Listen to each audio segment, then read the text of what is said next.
श्री भक्ति प्रकाश जी में पृष्ठ नंबर है 152, 152, वचन के साधन।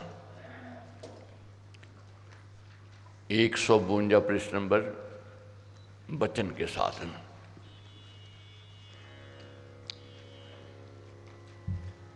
यत्न कर रहे हैं, प्रयत्न कर रहे हैं कि हम साधक बने, साधना में सफल हो जाएं। छोटी छोटी बातें हैं जिसकी हम अनदेखी कर देते हैं, वही हमें गिरावट की ओर ले जाती है। मगर साधारण छोटी बातों को साधारण नहीं, छोटा नहीं समझना, यही एक बड़ी ताकत होती है। वाणी को हम साधारण समझ लेते हैं, वचन को हम साधारण समझ लेते हैं, मगर महाराज कहते हैं इसको साधारण मत समझो, इसमें एक बहुत शक्ति है, बहुत ताकत है। तो स्वामी जी महाराज का कहना है कि साधक की वाणी में रस होना चाहिए। अन्य व्यक्तियों को तथा इसी प्रकार परमेश्वर को प्रभावित करने के लिए साधक की वाणी में रस होना चाहिए। जैसे दैनिक जीवन में देखते हैं, व्यवहारिक जीवन में देखते हैं, जिसकी वाणी में रस होता है, प्रेम है, स्नेह है, मधुरता है, मिठास है, वह सबको आकर्षित कर लेता है, सबको अपना बना लेता है। वही वाणी कठोर हो, कटुभाषी हो, वो अपनों को भी पराया बना लेता है। इसलिए वाणी को साधना है। वाणी जिसकी सद जावेगी उसको सफलता मिलेगी, मिल गई, उसको कोई रोक नहीं सकता है। इसलिए महाराज कहते हैं, समझाते हैं कि वाणी में रस होना चाहिए। साधक का जीवन है ये वाणी। आजकल भारत में वाणी के धनियों की कमी है। केवल कोई वीर पुरुष ही शक्तिमती तथा प्रभावशाली वाणी बोल सकता है। कोई भी इस बात को कही जाए, निश्चय पूर्वक कहनी चाहिए, ये वाणी का तप है। बात करनी है, निश्चय से करनी है, विश्वास से करनी है, उसका अमल होता है, उसका असर होता है। अपनी वाणी ही थरथरावे, अपनी ही वाणी में कंट्रोल ना होवे, अपनी ही वाणी में घबराहट होवे, वे बात नहीं बनेगी। मधुरभाषी होवे और सत्य वचन बोलने वाला हो, उसकी समाज में साख है, उसकी इज्जत है। महाराज कहते हैं साधक की वाणी में इतना रस हो कि वह राम को भी जीत ले। जैसे दैनिक जीवन में हम प्रभाव छोड़ देते हैं अगर हमारी वाणी अच्छी है, हमारा व्यवहार अच्छा है, इसी प्रकार परमेश्वर भी अपने भक्तों पर मेहर करता है। किन पर? जिनका व्यवहार, जिसकी वाणी में मधुरता है।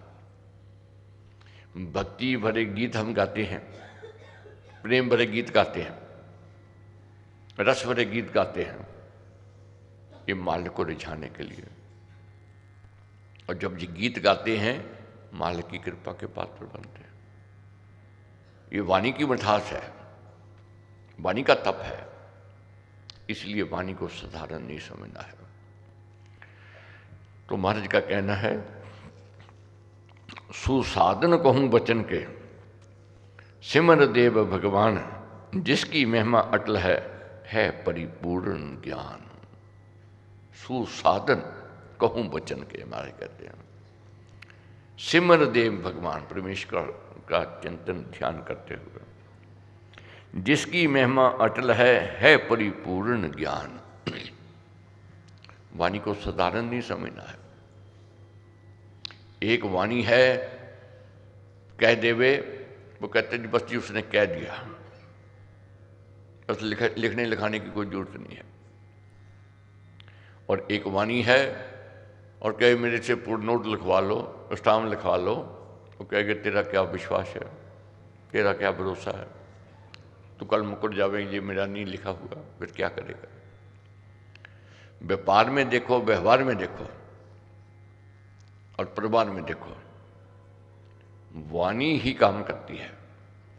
परिवार के मुखिया की वाणी में स्थिरता ना होवे, वाणी में छल होवे, कपट होवे, परिवार वैसा ही हो जाएगा। व्यापार में वाणी में अगर ताकत नहीं है, कोई माल नहीं देवेगा, कोई सौदा नहीं देवेगा, कोई उधार नहीं देवेगा।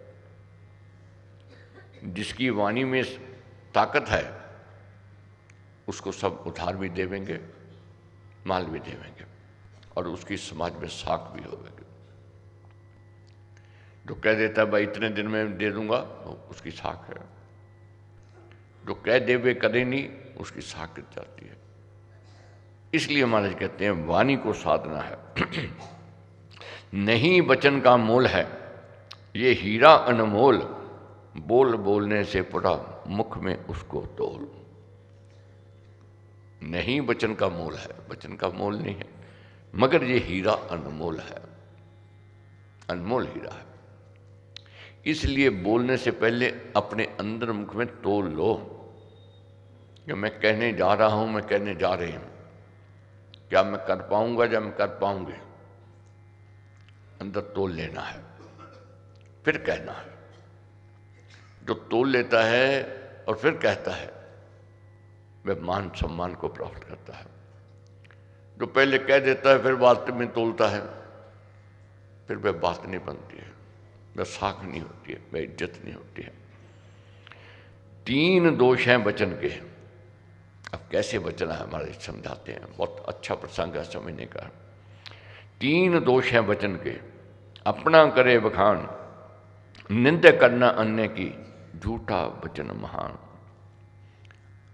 अपनी प्रशंसा, अपनी बड़ाई खुद करना, ये बड़ा भारी दोष है, इससे बचो, इससे हमने बचना है। अपनी बढ़ाई नहीं, दूसरा बढ़ाई करे बात बनती है। अपनी ही बताते रहे कि मैंने ये किया, मैंने वो किया, मैंने ऐसा किया, वह बढ़ाई है अपने। और दूसरे की निंदा करनी, ये भी बड़ा भारी दोष है। और झूठा वचन बोलना, ये बड़ा दोष है, भारी दोष है, इनसे बचना है।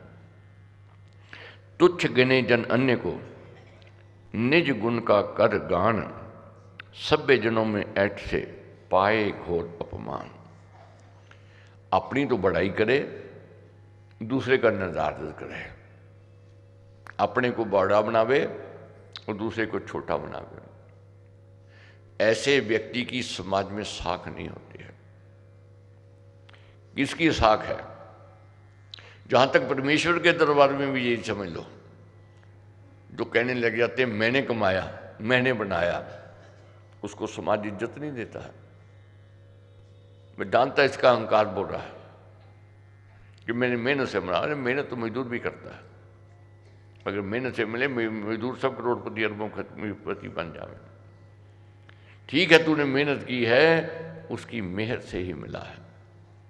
जब तक उसकी मेहर नहीं होगी बात नहीं बनेगी। मेरा आपकी कृपा से सब काम हो रहा है, करते हो तुम कन्हैया, मेरा नाम हो रहा है। ये भाव को जगाना है। मेरा काम आपकी कृपा से हो रहा है और आपकी कृपा से मेरा नाम हो रहा है। करते हो तुम कन्हैया, मेरा नाम हो रहा है। जब ये भाव होता है, भक्त की साख बनती है, व्यक्ति की साख बनती है, इज्जत बनती है।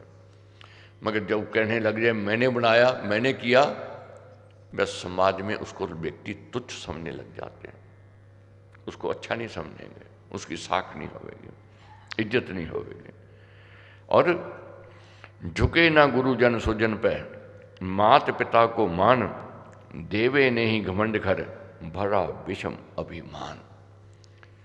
गुरु का जो आदर नहीं करता, मान सम्मान नहीं करता, माँ बाप का आदर मान सम्मान नहीं करता, और सज्जन व्यक्ति का अगर वह मान नहीं करता, उसकी समाज में कहीं चले जाओ इज्जत नहीं हो सकती, उसकी कहीं साख नहीं होगी। अक्सर हम कह देते हैं वह माँ बाप का नहीं हो, हमारा कहाँ हो जाएगा। ये बड़ी साधारण सी बात है। जो माँ बाप के नहीं हुए, जग कभी उसका विश्वास नहीं करेगा, भरोसा नहीं करेगा। पिछले दिनों मैंने बात सुनाई है, माँ बाप का अनादर जो करते हैं, माँ बाप को जो वृद्ध आश्रम में भेजते हैं, उनकी समाज में कभी साख नहीं हो सकती है, उनकी इज्जत नहीं होगी। ये समझ लो खुद खाई खोद रहे हो अपने लिए। माँ बाप का मान हो रहा है, सम्मान हो रहा है, तो आपकी इज्जत समाज में होवेगी होवेगी, इसको कोई रोक नहीं सकता है। गुरु का मान सम्मान जो करता है उसकी समाज में इज्जत होवेगी। जो गुरु का विरोधी होवे, गुरु के विरोधी कटु शब्द कहे, लोग क्या कहेंगे? मैं गुरु का नहीं हुआ तो हमारा क्या होने वाला है? उसकी इज्जत नहीं हो सकती कभी। इसी प्रकार सज्जन से कोई धोखा करे, अक्सर कह देते हैं देखो जी उसने तो सज्जन को नहीं, संत को नहीं छोड़ा, साधकों से भी धोखा किया उसने, उसकी साख नहीं है, उसकी इज्जत नहीं है। इसलिए पहली सीढ़ी है माँ बाप की इज्जत, माँ बाप का सम्मान, माँ बाप का सत्कार और गुरु की इज्जत, गुरु का मान सम्मान सत्कार, सज्जन की इज्जत, उसका मान और सम्मान। इससे क्या प्राप्ति है? हिंग लगे ना फटकरी, रंग भी चोखा होए। लाभ ही लाभ है। उसकी समाज में साख बन जाएगी, उसकी समाज में इज्जत बन जाएगी। इसलिए महाराज कहते हैं प्रिय वचन से पूजिए, सुजन समागत जोए, हिंग लगे ना फटकरी, रंग भी चोखा होए। ये एक वचन है, हिंग लगे ना फटकरी। कुछ लगा तो दाम तो लगा नहीं, पैसा लगा नहीं, मगर लाभ ही लाभ है। यही वाणी कटु शब्द कह दे, निंदा करे, दूसरे का अनादर अपमान करे, ये कह रहा मैं दूसरे का कर रहा है, तेरा अपमान हो रहा है। सुनने वाला सुन तो लेवेगा तेरी बात, मगर मन में ये सोच आवेगी इसके विचार ही ऐसे हैं। ये दूसरों की दोष ही देखता रहता है, दूसरों की कमियां देखता रहता है, उसकी साख कर जाएगी। बाकी मान कमान में चढ़े ना दोनों बाण, एक भक्ति भगवान की और महा अभिमान। एक कमान में दो बाण नहीं हो सकते, दो तलवारें नहीं रह सकती। तो महाराज कहते एक तो कहे मैं भक्ति करूं और दूसरा मैं अभिमान भी साथ में रखूं, नहीं हो सकता है। भक्ति करनी है तो अभिमान को शांत करना ही पड़ेगा, इसको छोड़ना ही पड़ेगा। और महाराज कहते हैं मान मारिए मान दे, दान में कर स्वभाव, दीन दुखी पर कर दिया, सेवा में रख चाह। अब जब अपने अंदर कभी मान की लालसा हो, अहम भाव जागृत हो जाए, इसको कैसे मारना है? दूसरों को मान देकर, दूसरों का सम्मान करके। जब दूसरों को मान देना आरंभ कर देंगे, दूसरों को सम्मान देना आरंभ कर देंगे, अंदर हमारे जो अंदर अहंकार जागा हुआ वह शांत हो जाएगा। अंदर जो सर्प बैठा है इसको शांत करना है पहले। सर्प डसेगा डसेगा नहीं तो सर्प है ये ज्ञान से शांत होता है, इसको ज्ञान से मारा जा सकता है। निंदा करना बिगाड़िए, मन की मधुर सुचाल, मैले पानी पाप से भरे न दिल का ताल। निंदा करके महाराज कहते हैं मन की चाल बिगड़ जाएगी। जैसे छाननी छानती है, छाछ भी छानता है।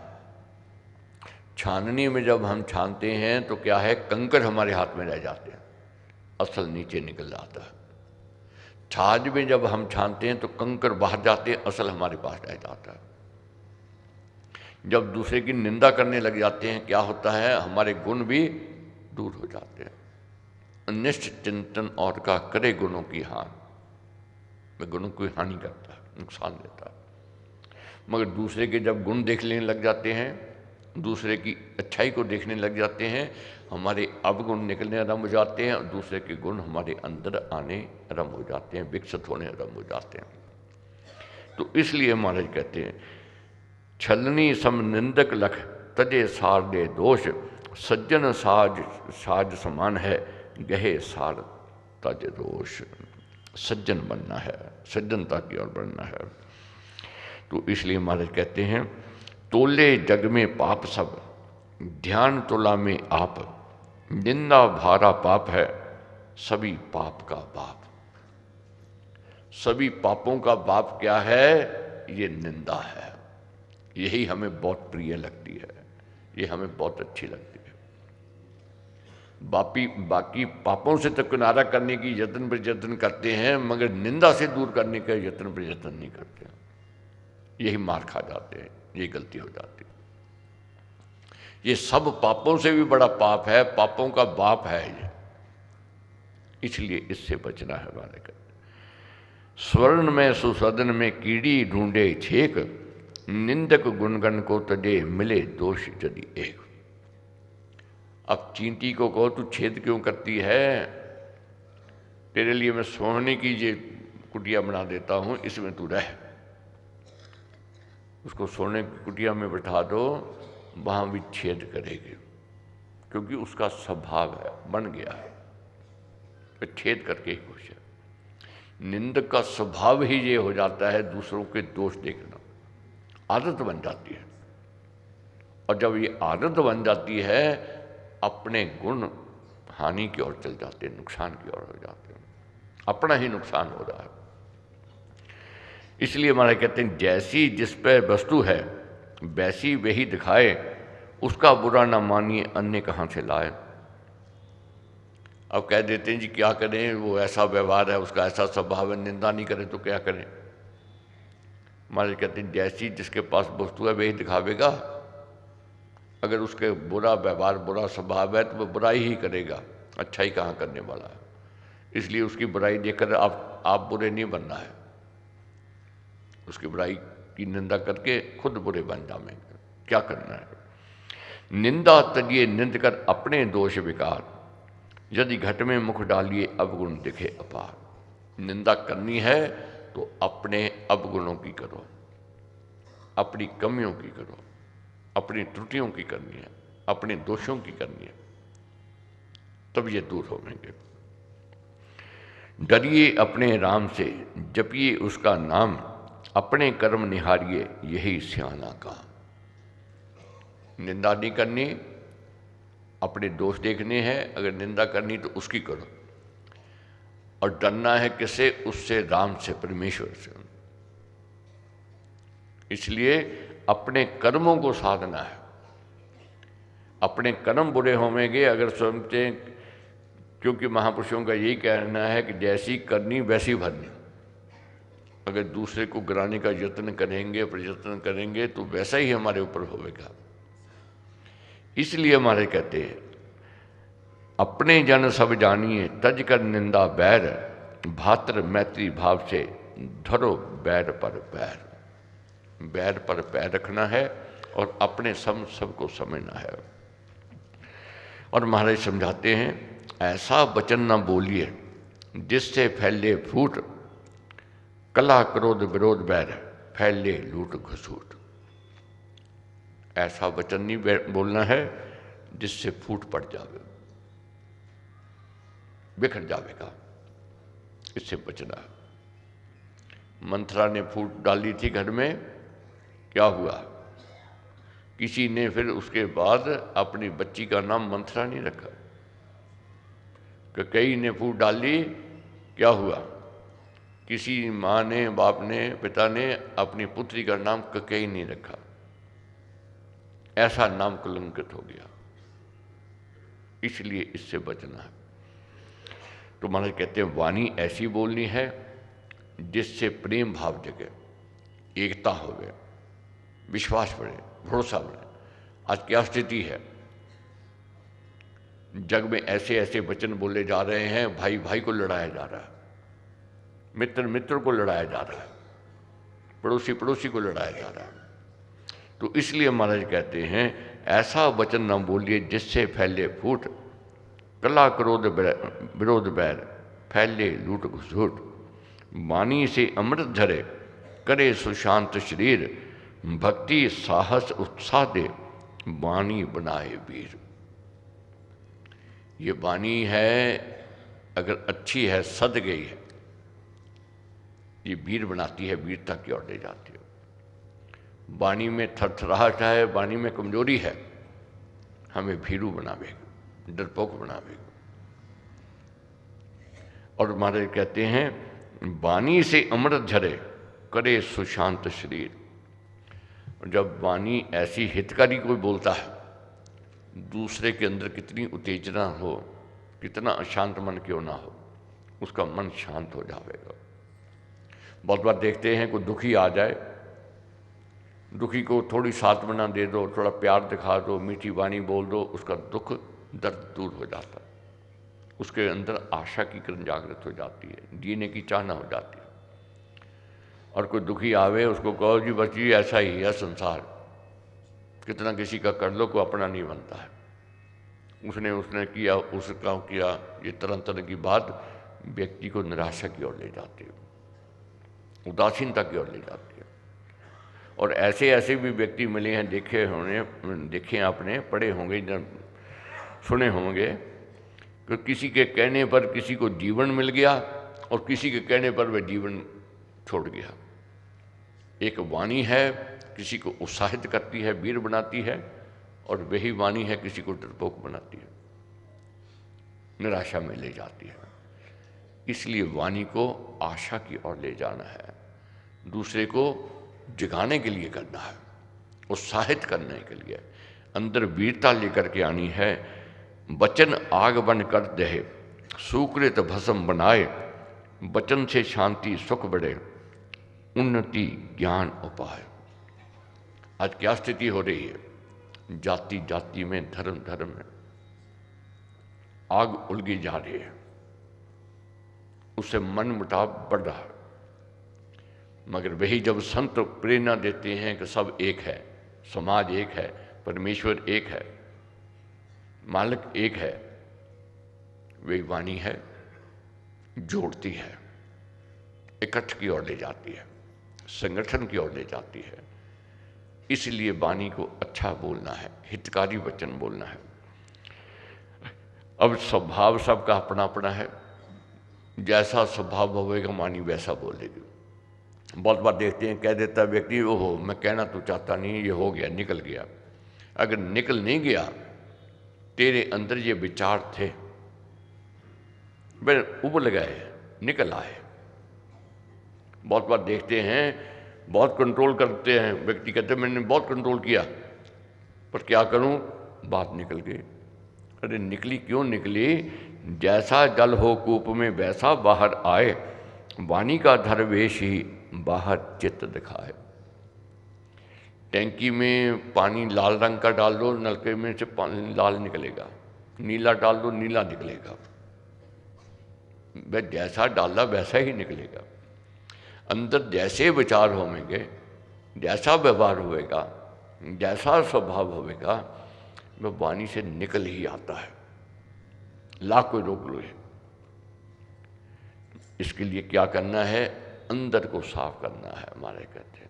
इसलिए भीतर की सफाई अति आवश्यक है।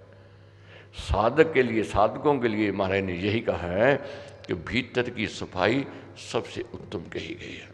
ये साधना से होवेगी, ये सत्संग जाने से होवेगी। प्रतिबिंब ही जानिए वाणी दिल का सार, जिसका भीतर विमल है उसके शुद्ध विचार। जिनका भीतर शुद्ध हो गया, उसके विचार भी शुद्ध हो जाएंगे। जाइए शुभ सत्संग में, करिए निर्मल अंग, श्रद्धा भक्ति सुकर्म की मन में लाए उमंग। इसीलिए महाराज कहते हैं सत्संग जाओ। सत्संग जाने से क्या होवेगा, वाणी सद जावेगी, वाणी कंट्रोल में आ जावेगी। साधु वही जन जानिए जो साधन को साध, सेवा भक्ति मलाप से हरे पाप अपराध। साधु वह नहीं है जिसने भग में पहन लिया, साधु वह नहीं है जिसने घर भर छोड़ दिया, आश्रम में रहने लग गया, नहीं। साधु वह है सेवा और भक्ति के मिलाप से अपने आप को साध रहा है, अपने आप को तराश रहा है। इसलिए हमारे कहते संतो वाणी साध लो। क्या शब्द का प्रयोग किया हमारे ने, संतों। संत कौन है, हम लोग संत की परिभाषा नहीं समझते कभी। हम समझते हैं शायद आश्रम में जो रहने वाले हैं, जो नाम दीक्षा देने वाले हैं, न घर बार छोड़ के चले गए, बस संत नहीं। संत की वेशभाषा नहीं है, वस्त्रों से पहचान नहीं है।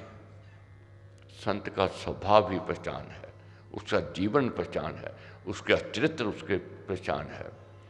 इसलिए महाराज कहते हैं जो अपने आप को साधना चाहता है उनके लिए क्या कहा है, साधो संतो वाणी साध लो, जपो नाम भगवान, अर्पण तन मन कर उसे, वचन सहित निज मान। वाणी को साधना है, उस मालिक की आराधना करते हुए, और अर्पण क्या करना है, तन और मन और वचन। इससे वाणी सद जावेगी, इससे व्यक्ति का मान और सम्मान और सत्कार समाज में बढ़ जाएगा। हमको मन की शक्ति देना, मन विजय करे, दूसरों की जय से पहले खुद को जय करे। हमको मन की शक्ति देना, मुश्किलें पड़े तो हम पे इतना कर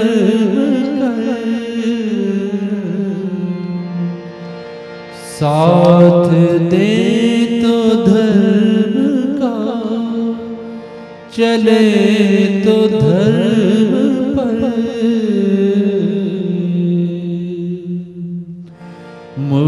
मुश्किलें पड़े तो हम पे इतना कर साथ दे तो धर्म का, चले तो धर्म पर। खुद पे हौसला रहे, बदी से ना डरे, दूसरों की जय से पहले खुद को जय करे। हमको मन की शक्ति देना, मन विजय करे, दूसरों की जय से पहले खुद को जय करे। हमको मन की शक्ति देना। तो महाराज का कहना है कि तुझ में मेरे आत्मा, हरि का हुआ निवास, हरि हरि जन कभी दूर ना, हरि जन के हरि पास। ये अंदर है, मालिक परमेश्वर बैठा है, विद्यमान है, विराजमान है, मगर अज्ञानता है, इसको जान नहीं पाए। जैसे कस्तूरी की सुगंधी तो सूंघ रहा है हिरन, भागता है इधर उधर ढूंढने के लिए ये कहाँ है, मगर है उसी के अंदर, नहीं जानता है। ये अज्ञानता का कारण है। आत्मबोध जब हो जाएगा, आत्मबोध क्यों नहीं हो रहा है? आज हम अपने मन की बात सुनते हैं, आत्मा की बात नहीं सुनते। बहुत चंद लोग होते हैं, बिरले होते हैं, साधक होते हैं, महान आत्माएं होते हैं जो मन की बात नहीं, अपनी आत्मा की बात को सुनते हैं। तो महाराज का कहना है, जो जन हरि के हो रहे, हरि की करते कार, योग क्षेम उनका सभी करता हरि संभार। जो हरि के हो गए और हरि की कार, हरि के कार्य करते हैं। हमें समाज में भेजा है, जाति में, जिस परिवार में, जिस कुटुंब में, जिस देश में, जिस धर्म में, उसके प्रति हमें कोई काम दे करके भेजा है, ड्यूटी दे करके भेजा है, तो उसकी ड्यूटी करनी है। जैसे नौकर मालिक का काम करता है मालिक को हर समय चिंता होती है उसकी और उसके प्रभात की। क्यों? क्योंकि ये मेरा काम कर रहा है। अपने दैनिक जीवन में देखते हैं, जो हमारा कोई काम करे सोच रहती है कि भाई देखो इसने मेरा काम किया, मेरा काम कर रहा है, मैंने इसका ध्यान रखना है। इसी प्रकार महाराज कहते हैं मालिक का काम करना है और मालिक हमारा ध्यान करेगा, इस विश्वास को हमने जगाना है। भगवत कृपा, गुरु महाराज का आशीर्वाद।